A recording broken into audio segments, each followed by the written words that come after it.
కాంగ్రెస్ పాలన ఎలా ఉంది? రేపు 4 గ్యారెంటీలు కూడా ఇస్తా అంటున్నారు. మీకేమనిపిస్తుంది? ఇస్తే మంచిది కదా అన్న. ఉమ్. ఆ? ఇస్తే మంచిది కదా. ఇప్పుడు వరకు ఏమన్నా వస్తున్నాయా మీకు? ఇప్పటివరకైతే ఏం లేదు. ఇప్పుడు వరకు ఏం లేవా? ఏమున్నా కరెంట్ కానీ ఫ్రీ బస్సులు కానీ మీ ఇంట్లో వాళ్ళకి ఎట్లా అనిపిస్తుంది? ఫ్రీ బస్ ఏమైనాయి? అవి ఉపయోగం మంచిగానే ఉన్నది. రేషన్ కార్డు ఉందా? రేషన్ కార్డు అప్పుడే ఉన్నది. అప్పటిదే ఉంది. నేను వచ్చిన తర్వాత ఏమి లేదు.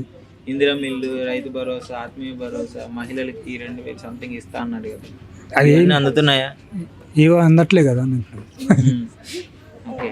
సో అయితే రీసెంట్గా రేవంత్ రెడ్డి గారు యుఎస్ పెట్టుబడుల నుంచి 1,00,000 కోట్లు తీసుకొని వచ్చారు. సో ఆ తర్వాత రోడ్డు మీద ఈ ఫ్లెక్సీ పెట్టి కేటీఆర్ గారికి కడుపు మంట పెట్టుబడులు చూసి అని చెప్పేసి చెప్తున్నారు ఈ పోస్టర్. సో మీకేమనిపిస్తుంది? మనకు అంత అది ఐడియా ఉండదు అన్న. చెప్పింది చూసినాం అంత అయిపోయింది. సరే, మీకైతే ఇప్పుడైతే పథకాలు ఇస్తే బెటర్, మంచిగా అనిపిస్తుంది. సో ఇంతకు ముందు ఎలా ఉంది మరి? ఇంతకుముందు అంటే కేసీఆర్ గారు ఉన్నప్పుడు ఎలా ఉంది? అప్పుడు ఎలా ఉందో ఇప్పుడు కూడా అలా ఉన్నది. అంటే మొత్తం నార్మల్, ఎవరు వచ్చినా ఇచ్చేది ఏం లేదు. ఓకే.